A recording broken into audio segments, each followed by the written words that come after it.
నేను ఉపకారం చెయ్యాలి, అది దీపం.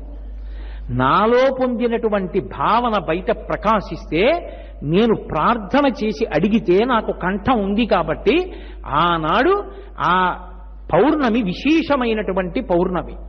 కాదు అంటే దాని ఉద్దేశం నీ చెప్పింది కాదు అని కాదు, అంతేకాదు అని అన్వయం చేసుకోవాలి, అంతేకాని కాదు అంటే కాదు అని అర్థం చేసుకోకూడదు. జ్వాలాతోరణం ఉత్సవం. జ్వాలాతోరణం ఎందుకు చెయ్యాలి? నమశివాభ్యాం అశుభాపహాభ్యాం అని పేరు.